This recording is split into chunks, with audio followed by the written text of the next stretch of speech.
It's time for Remodel Revolution.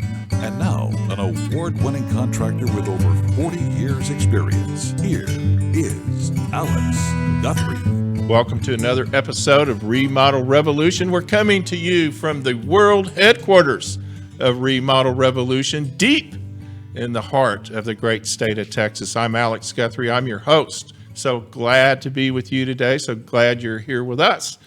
We have a great show today. I have the chief meteorologist, William Cole, from the Texas Weather Tracker TV. We're going to talk about tornadoes and getting ready for them and what happens when one comes through. And this is sort of timely, of course. That's why we wanted to do it today, because if you'll look at the weather forecast, you'll see that next week we actually turn into spring again.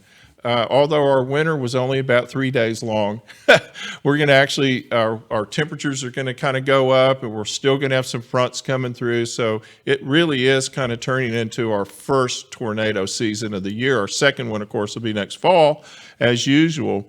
And then we're going to talk about tools today. I promised you that last week, but I didn't get to it because I was having so much fun doing other things. So we'll get to that later in the show today. But first, I want to introduce a person that's new to Dallas. He has been a weather forecaster for quite some time for such a young guy. Straight out of Oklahoma, Tornado Alley, the really epicenter of where the real big daddies are. And he's now down here in Dallas, and I'm so pleased to welcome to Dallas and to introduce to you William Cole, Chief Meteorologist at the Texas Weather Tracker TV. Hello, sir. Hey, good to see you. It's good Absolutely to see you in person. Yeah, Thanks for having me on the show today as well. Really excited to be here. We're kind of doing an affiliate thing. William's running our show on his show. So if you want to, and you made us a TV star. Yeah, absolutely. Yeah. So Sundays on Texas Weather Tracker TV. And by the way, Texas Weather Tracker TV, it's available on Roku, Apple, Amazon Fire TV. And so all the streaming services, it's a completely free download. It's a 24/7 weather channel in high definition. It's also available on our mobile app as well, which again is available on Apple or iTunes rather, and Google Play, also a free download. But the live channel is on any of those services. And your show, Sundays, 1 p.m. and 3 p.m., we replay your very latest show. Yeah, I absolutely love it. And I went on there, and of course, you know, my wife, she's like, well, great, football season's over. And I go, yeah, but William's got me on the big screen. Right.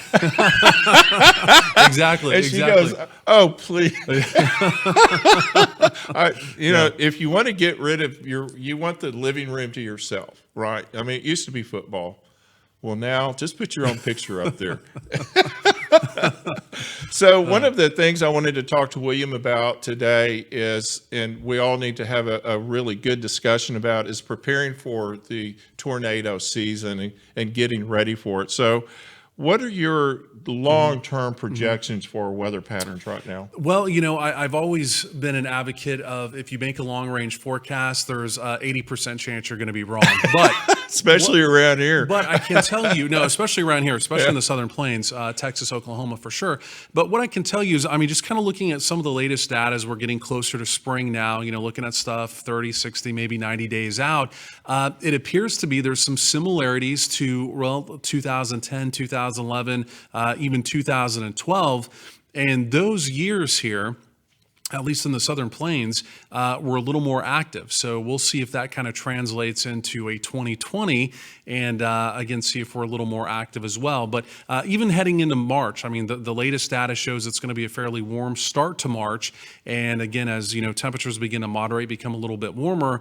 As we all know here, severe weather, it's on the horizon. Well, I'm so glad we came out of that warm February and we're going March.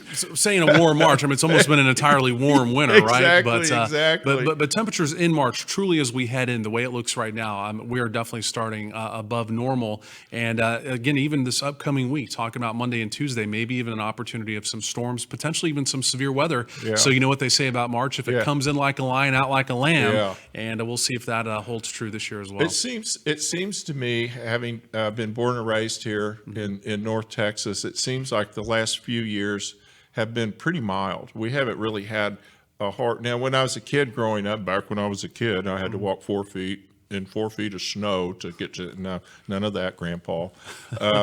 But we used to have 2 or 3 ice events, and it just seems like we haven't had that in the last few years. Is our overall weather pattern changing, in your opinion? I would say no. I think there's peaks and valleys in the weather pattern, just like with anything. And just like even talking about severe weather, there's certain years that the severe weather season seems to tick up a little bit and years where it ticks down. And it kind of all goes back to the overall pattern.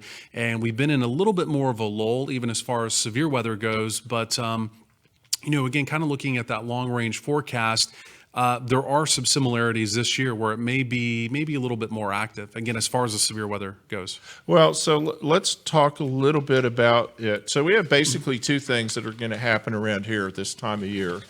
It's it's about to warm up, and if you look at next week's forecast on Texas Weather Tracker TV, which I do every day, if you don't, get it if you don't have it.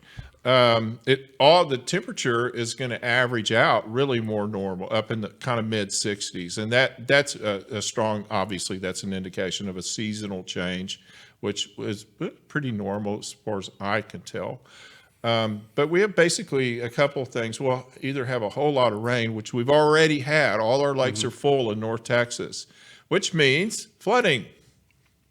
It absolutely can mean. I mean, because right now we're fairly well saturated. In fact, the drought criteria, the drought monitor that we look at weekly, the good news for North Texas is it's almost non-existent. So we're basically on par, just above, honestly, where we should be for this time of year. So as we do head into the rainy season, March, April, if we do kind of see this at least trend of above normal rainfall continue, there is an opportunity of some flooding days. I mean, no 2 ways about it. And so as far as your home, what that means is you need to make sure that your yard people or somebody is going through and they're clearing out drainage. Your yard is saturated right now. So when it rains on it, the water's going to go off the top. It's not going to soak in. And that means that if you have any place around your foundation that's going to hold water, if it puddles up when it rains, if your drains aren't working properly and it's backing up, then it can actually back up. If your downspouts of your house are going down to the drain and it starts backing up, it's going to come over the front of that gutter or behind the gutter, and it's going to find a way to get into your soffits and into your walls. I just talked to a builder yesterday that has called me because he's got a house that's got a mold problem, but for that very reason. And it took he built the house 10 years ago. That's how long it took for it to show itself with a slow leak that was getting into the wall. So you need to get everything cleared out, clean the gutters out, clean the downspouts out, clean out the drainage system it's going to, and make sure everything can free flow away from your house. So that's what you need to do, anticipating that whenever we have rain now, it goes on the top of the ground. It's not soaking in. If you live near a creek, make sure you have things cleared out in your yard if it's going to get up in the yard. There's parts of this town when a lot of parts in this town, when we have a lot of this heavy rain, these creeks rise up and get in people's yards. So be prepared for that. Now, the other thing that's going to happen, of course, is that we're going to start hearing tornado sirens from time to time.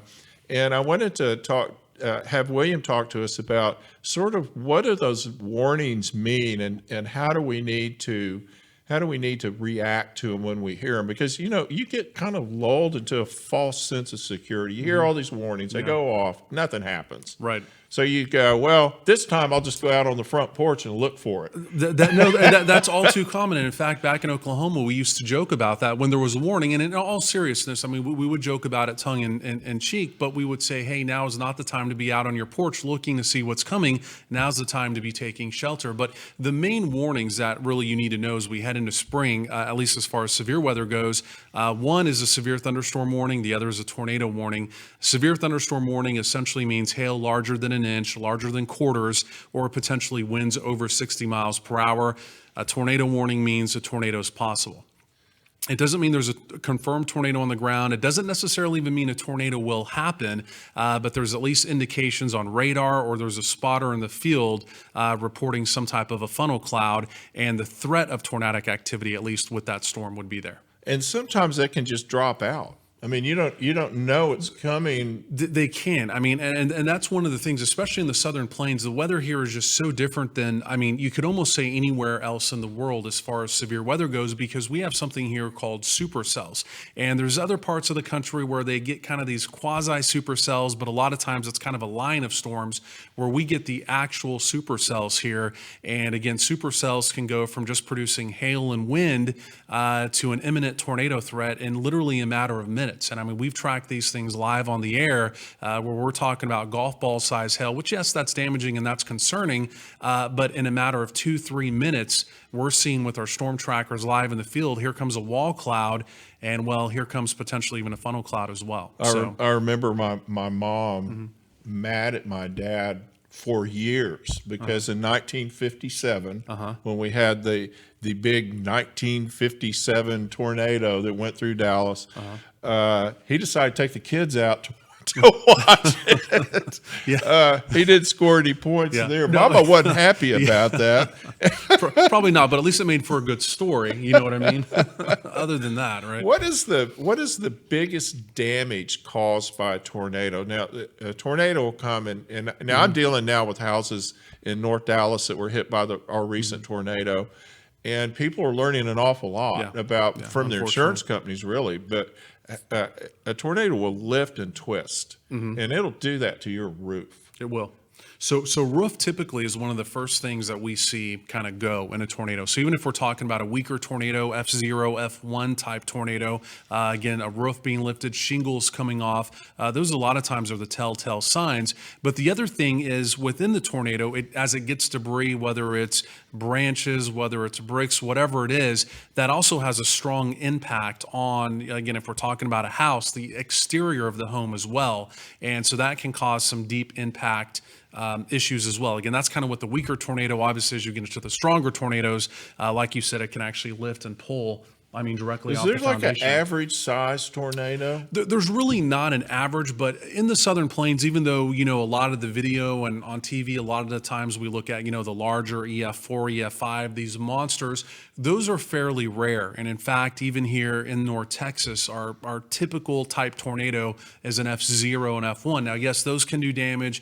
Those can also cause fatalities. We don't want to take those lighter, but you know, on average, we do see smaller tornadoes. One of the things that people first realize when one of these has gone through their neighborhood, regardless of where it is, whether it's Oklahoma or here, is the massive change that happens in the neighborhood, in your community.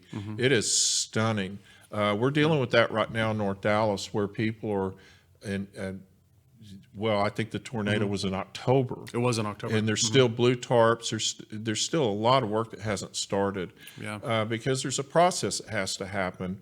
And I've had people calling me, vendors, tradespeople calling me going, when do we need to go up and start canvassing the neighborhood? I go, I don't know. They're all negotiating with their insurance companies right now. And no one is really prepared. It's hard to be prepared to have that kind of disruption in your life, financially or otherwise. And so one of the things that I like to talk about every year when we have this discussion is some of the things that people may or may not be thinking about. One of them is pets. And when you have pets, they get traumatized by a lot of them just by thunder, you know, a regular old thunderstorm. But when you go through a tornado, they can feel the pressure. Absolutely. And we probably could, if we didn't listen to so much loud music, we could probably feel it better. But the pets, what is your advice for people with their pets during these storms? And that, I mean, that really is kind of a touchy subject. You know, I used to have a Siberian Husky, and anytime he would hear thunder, he would immediately go to the bathroom, try and get in the shower or something like that. I mean, he was, for whatever reason, scared to death of thunder. And so that is common with our pets. And I mean, that's just one example. But the other thing you have to remember is whenever you're taking your tornado precautions, or you're maybe just kind of sheltering in the exterior part of your home as a thunderstorm is coming through, you know, if you're able to to bring your pet, number one, indoors, if it's, a pet that can come in, number one, think about them, but also make sure you take them with you. Again, if you're able to do it safely, again, even if you're sheltering for a tornado, if you're able to do it safely, obviously, you want to bring your pet along and, again, make sure they have shelter as well. And some pets that are real traumatized, you can get, some people will give them a little, from the vet. The vet will give you a pill to give them to sort of help them calm down. I had pets that never showed any signs of any sort of anxiety around thunderstorms until something happened, maybe lightning hit close by and really scared them. From then on, it changed, and they became more dependent on us. Of course, we all just jumped in the closet together where they like to be anyway. Right. We're going to take a quick break, and when we come back, we're going to talk about some of the things that you need to have in your emergency kit for a tornado. We're going to take a quick break. We'll be right back with William Cole. The hardest working and arguably most important system in our homes is our air conditioning and heating system. It heats the air, it cools the air, and it filters the air. That's why it's so critical to have it checked and maintained by the very best professionals available. It's time to contact Total Air and Heat at totalair.com. Get that system pruned and tuned. If you want to have the very best experience, you've got to hire the very best company. Total Air's employees are honest, well-trained, and thoroughly background checked. I never have to worry about sending their technicians out to my clients' homes. Family owned and operated for 3 generations, Total Air and Heat has been a fixture in North Dallas for over 60 years. Total Air is a proud dealer of the Trane air conditioning systems, and you know how hard it is to stop a train, so give them a call at 972-881-0020. That's 972-881-0020, or contact them at totalair.com today. We're talking tornadoes and things you need to do. I'm with Chief Meteorologist of Texas Weather Tracker TV. Sorry. It's a mouthful. It's all right. William Cole. And we're talking about when you're getting ready for the tornado season, you've just got to start thinking about that right now. Now, if you live in certain parts of town that recently were hit with a tornado, and now this is not an uncommon thing. We had one about 3 or 4 years ago that really wiped out a big section of town. We had this one in October that came through and hit a part of town that hadn't been hit in many, many years. It was a very, a very high-end part of town. But it also went down back to that same old part that it had hit 3 or 4 years ago. It went 13, 14 miles. So they could be really, really devastating. And one of the things I wanted to talk to William about and get his advice on for us is things to have in your closet. So you're going to have you're going to have your closet that has your emergency items in it in case you go through a storm. What are some of the things that there's your checklist right there. Yeah, I mean, the main things to have are, if a tornado hits, the one thing people don't truly think about is it's obviously what's happening with the tornado coming through, but it's also directly after. Heaven forbid you are truly hit by a tornado. I think one of the most important things to have is goggles or sunglasses. As a tornado comes through, you need to make sure you're protecting your eyes. The other thing is, if there's some way to have some type of a helmet. Some people even have football helmets. I know those aren't Maybe always as easy to get. Cycling helmet, yeah. That's a great idea, but some type of helmet for some type of head protection. Make sure you have your wallet with you that has your ID in it. You would need that after a tornado. Again, heaven forbid if you had one. And then also make sure you have shoes on. Again, if you're at home, sometimes obviously we're not wearing our shoes. It's not something you typically think about. Midnight. At midnight, exactly. But it's something you need to have on. Again, heaven forbid if there is some type of tornadic activity, your place of residence is hit by that. Those are things you need to have on. The other thing is make sure you're able to cover yourself, whether it's a blanket, a mattress, whatever, to protect you from any type of flying debris. Typically with tornadoes, if we're not necessarily seeing fatalities, it's the debris. It's almost like shrapnel.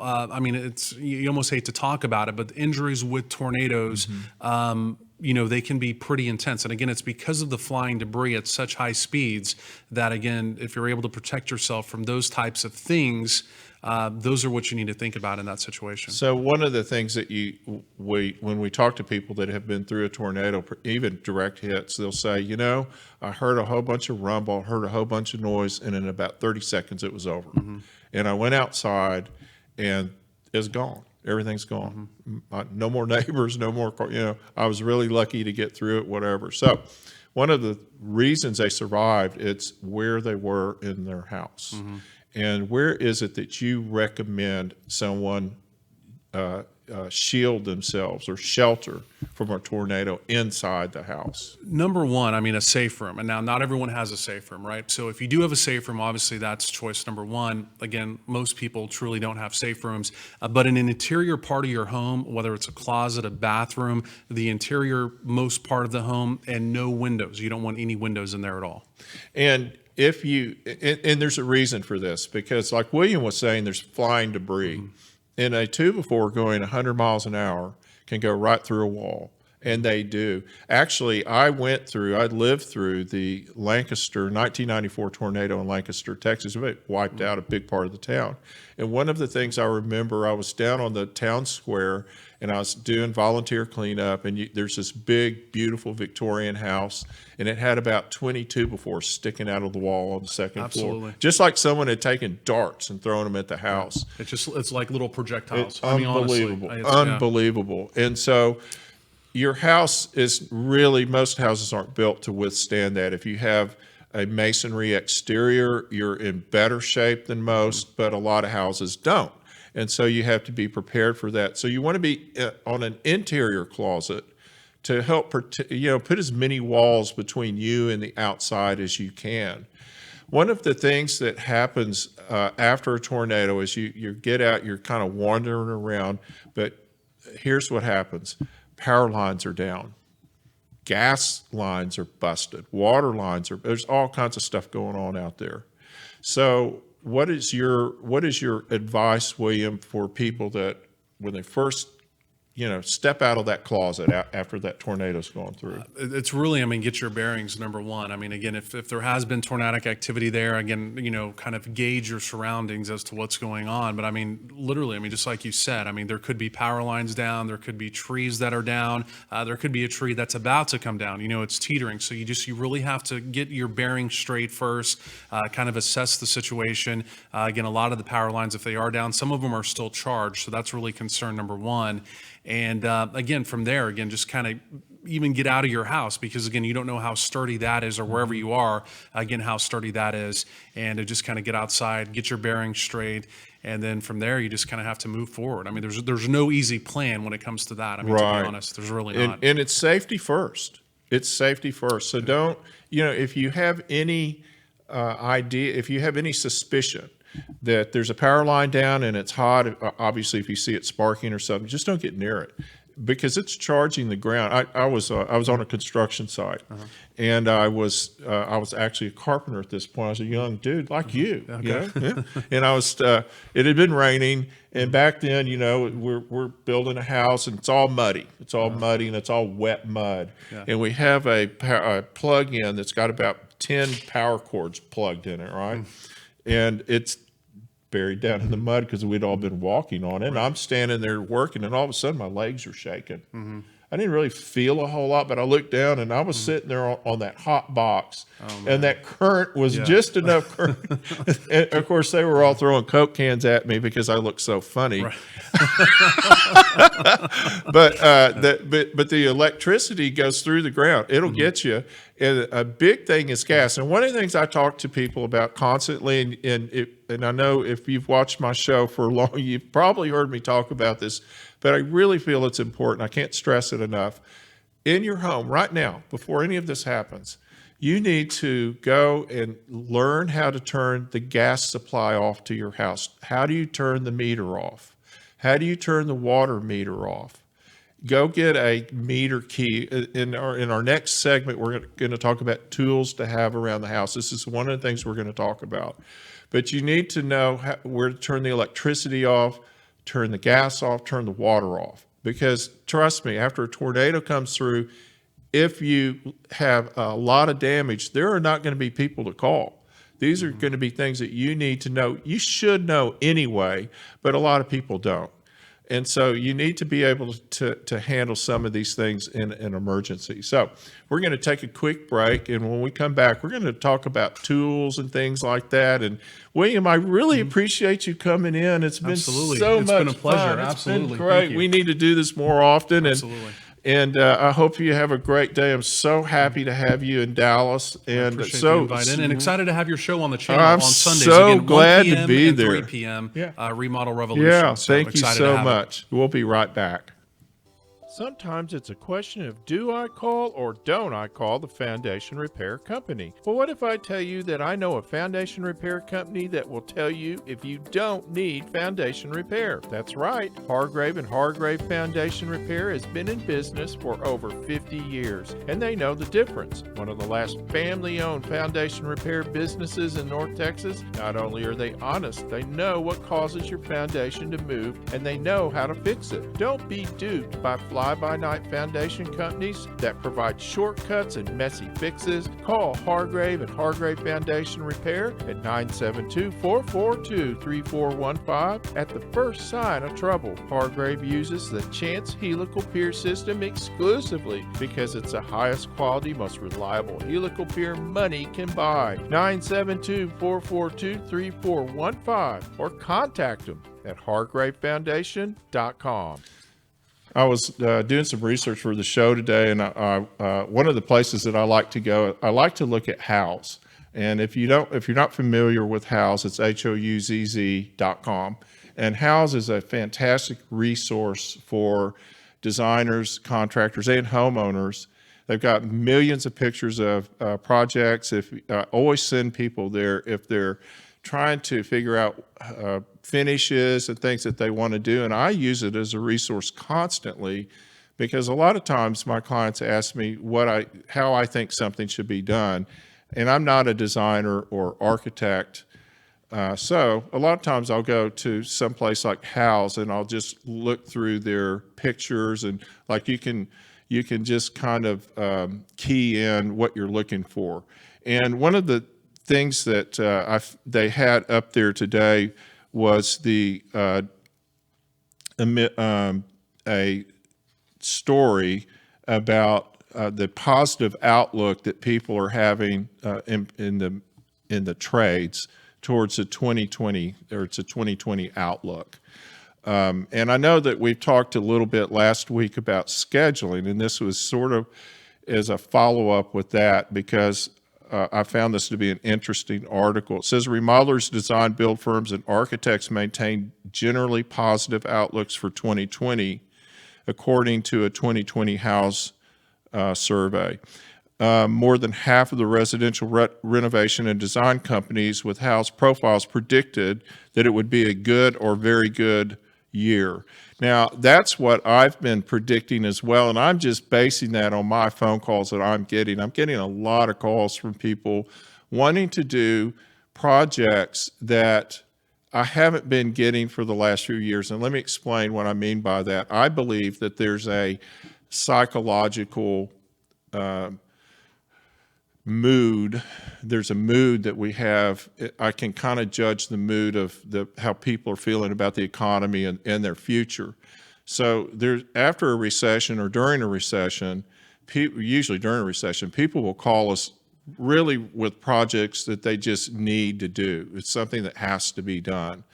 And so instead of doing the entire kitchen, they might do part of the kitchen, or they might do part of the bathroom. Or maybe they just have some deferred maintenance that just finally got to where it had to be done. And so you can kind of judge people's, our overall attitude towards the economy and our future by that.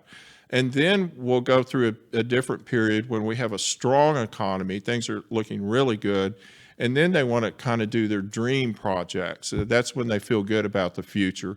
Maybe there's an in-between there as well, when they'll say, well, we'll do a really nice kitchen, but we're not going to invest the money to do the dream kitchen. We'll just do a really nice one. And so now it seems like we're at the dream part, which I love, because that means that it looks to me like the economy, or people have faith in the economy and faith in the future, and that's what I'm looking for. How are we feeling about what's coming up? And this survey sort of backs that up. And most people right now are seeing a lot of growth or potential growth in their businesses in the construction industry. A lot of us are getting booked up. We're looking at a lot of projects. But mostly from my homeowners, I'm seeing a lot of optimism about the future. Now, I know we have some challenges coming. We always do. There's always something on the horizon to be careful with. But right now, I think things are looking really good. So if you're going to schedule, if you want to get a project done in the summer, you should already have been in the planning stage, prepared to start the project. This is a little bit about what we talked about last week, but these surveys are coming out and sort of backing that up. I'm getting calls right now from people saying, we want to have a bathroom done by the summer. And I'm telling them by the summer is probably not going to happen if it's the least bit complicated. We're also always having to make people understand that when we're ordering materials and ordering things from other trades, let's say countertops, glass for a shower, things like that, there's a lag time between the time we order it and it actually gets installed. So right now, when we're super busy, that lag time is a little bit longer, and you don't get any priority treatment as far as scheduling or pricing. So make sure that you're well ahead in your planning and realistic, because it's possible that these things won't get finished until beyond the time that you have set for them. And I realize why people schedule these things. I know that you've got kids that are in school and they're about to be out of school, and you have summer vacations that you want to do, things that you want to plan, but these projects take longer than you think. There's an awful lot that goes into them. One of the things, I had a discussion with a potential client recently, and I had to explain to him that this is a really expensive and a very kind of can be a dicey proposition, remodeling your house. And what I mean by that is, if there's a screw up, it's expensive, because labor's not cheap, material's not cheap, and quality isn't cheap. And so when you do these projects, you need to make sure that you have really planned them out smartly. And that means a good plan for the project. And I have some people I'm talking to right now, and this is one of the things that I had to explain to them early on. We need to have things drawn out. We need to have, if you're making changes to the floor plan of your house, you need to have somebody come in and actually get that on paper, because you don't want to have to revisit moving plugs or moving switches or the amount of flooring that you're going to order or things like that. If that's an expensive change, that's an expensive mistake to make. So your real value, there's the smartest money, the smartest money that you spend in the planning stage is actually putting things on paper. Two things: a floor plan with elevations if you're doing things on the walls, and also a list, a room-by-room list of what you want done. This really helps the project be done more efficiently. So if you want something done quicker, the best thing to do is to have a more complete plan, so everybody knows what is expected of them and where things are going to go. And so I was very happy about seeing this outlook that the building community and design community has, because that speaks well for all of us for the future. So today's tool segment, we went through and we decided that we needed to talk about some tools that you might need just around the house. Now, excuse me, if you are living in let's say you're a woman who is the largest home purchaser right now are women, and you're alone, and you live in a condo or a small house or whatever house you've bought, you need to have a little toolkit around, because you don't want to have to call some guy every time you need something done. Who wants to have to do that? I mean, first of all, it's expensive, but then you've got to explain to the guy how a screwdriver works. And so I went through and I found what I thought were some cool little tool kits that I thought might work that are real basic. They don't need to be real expensive or have tons of parts, just basic things. So Ziggy just had up one that I thought was just sort of a nice, complete little kit. It had a tape measure, it has a hammer, it has some screwdrivers. One of the things that I think that you need is a current tester.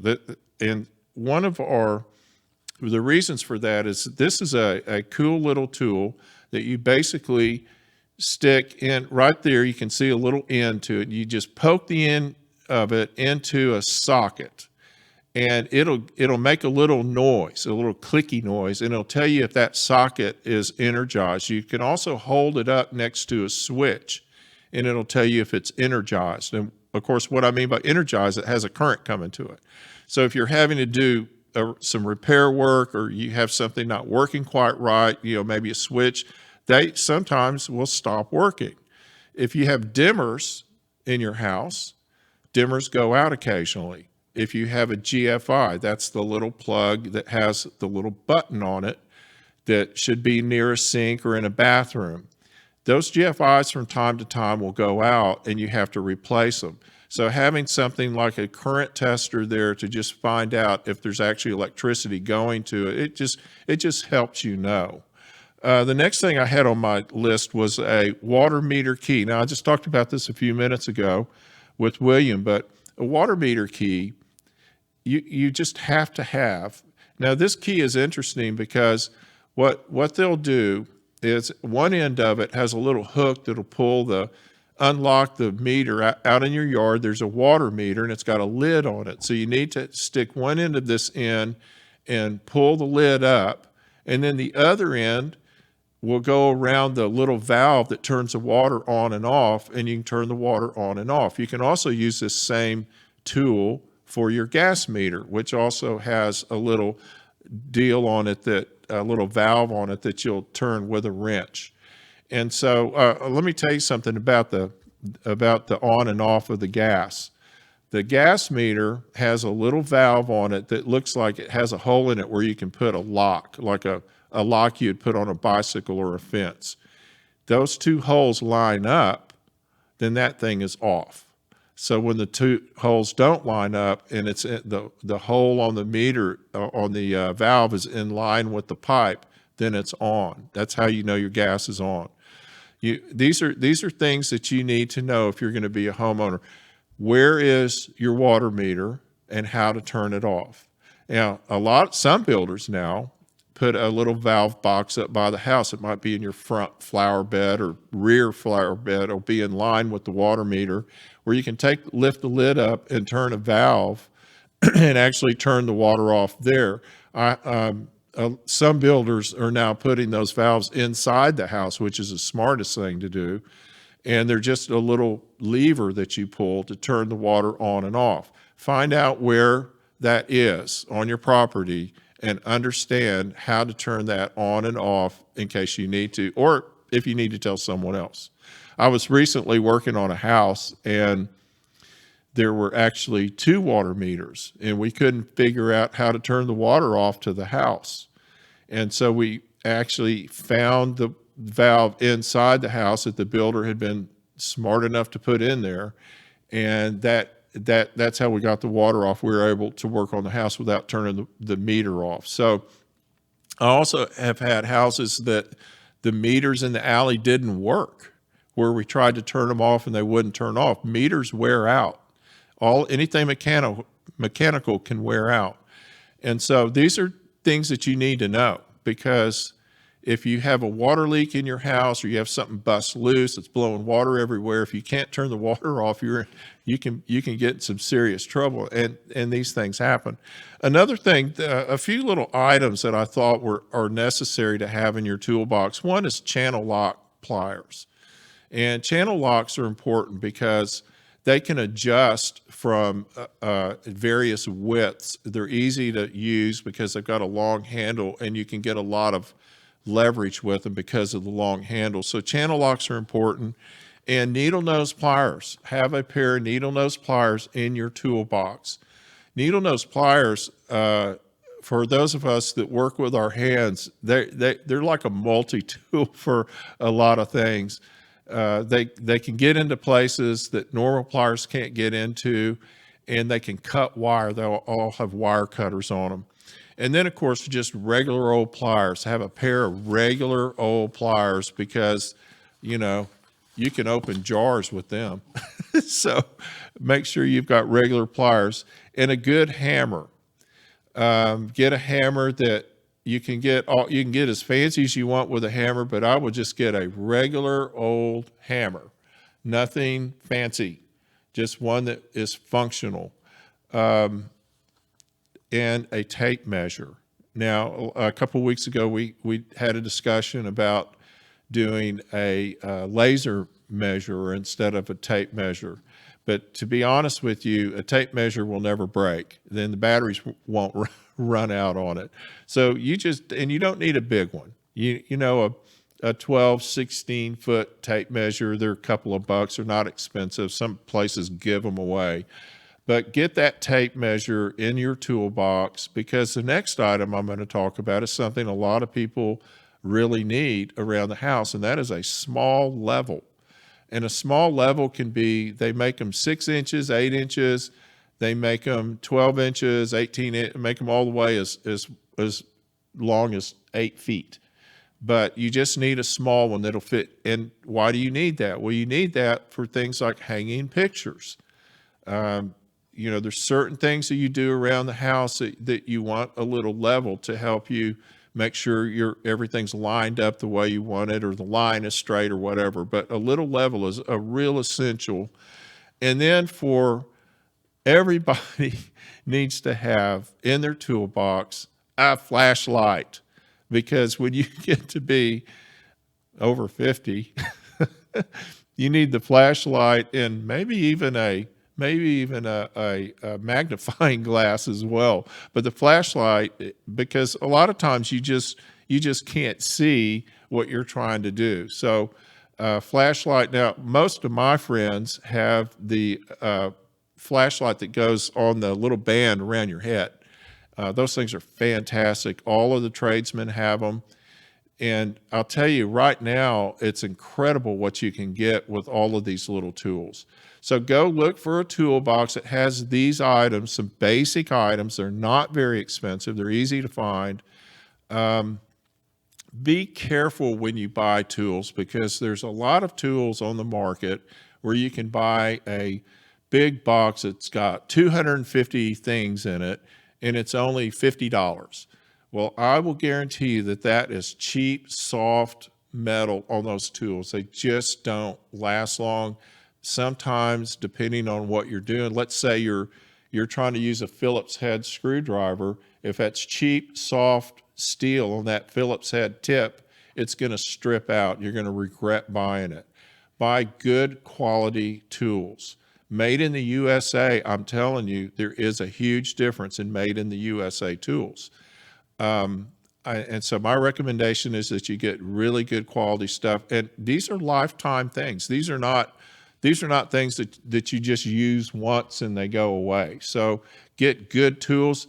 Also, lastly, you need eye protection. You can get inexpensive eye goggles to go in your toolbox, and you need some work gloves, because your hands are not conditioned to working with these tools, and you'll get blisters and things like that, or you'll cut yourself. So get a good pair of work gloves. I buy the gloves that come in the package. I think they're orange. They're kind of rubbery and orange on the palm side of it, and they're cloth on the other side. You can just buy good old cotton gloves. They work fine too, but make sure you have hand protection, eye protection, and it's always a good idea to have ear protection. So, protect yourself, particularly vulnerable parts of your body. So that's our tool segment. And I hope that helps you out. If you decide if that's what you're going to do this spring, you're going to do some things around the house, and maybe you're going to try and get on somebody's good side and kind of knock off some of that to-do list, get you some decent tools to do it. Hey, next week on our show, we are going to have a great show. We're going to have Donnie Mack with Beaver Builders. Donnie is a good friend of mine for many years. He's a fantastic builder and remodeler. We're going to talk about building and remodeling, kind of see what's up with Donnie. Also, check out our website. It's remodelrevolutionradio.com or remodelrev.com. Check out our podcast. Our podcast is starting to get a pretty big audience. I really appreciate everybody listening to it. Now, I broadcasted off of Spreaker, but we're on everything. We're on Apple. We're on iTunes, iHeart. Apple, iTunes might be the same thing. I don't know. We are on Pandora. We're on pretty much Spotify, every podcast platform, many more than I can remember. And also check out our YouTube channel, subscribe to it. All of these videos are up. We're going to be doing a lot of changes on the YouTube to make it a little more fun to watch. I'm going to shorten these videos out a little bit, and hopefully you'll enjoy them a lot more. But there's a lot of great information there on our YouTubes. And also, don't forget to check us out on Texas Weather Tracker TV. I am really excited about that, and I really like what William's doing. The weather channel on the internet is fantastic. I have it on my app on my phone, and I refer to it all the time. So it's a great deal to do. And thank you, William Cole, for being here with us today. Thank you, Ziggy Becker. Ziggy is the engineer, director. He's my boss when I'm in the studio. He always does a great job. Thank you, On Air Media. I love you guys so much. You're treating us so well. We enjoy working with you. Thank you so much. And thank you, of course, to our sponsors, Total Air and Heat, and Hargrave and Hargrave Foundation, and Dallas Builders Association, and all the others. Thank you so much. And until next week, I'm Alex Guthrie signing off. Have a great week.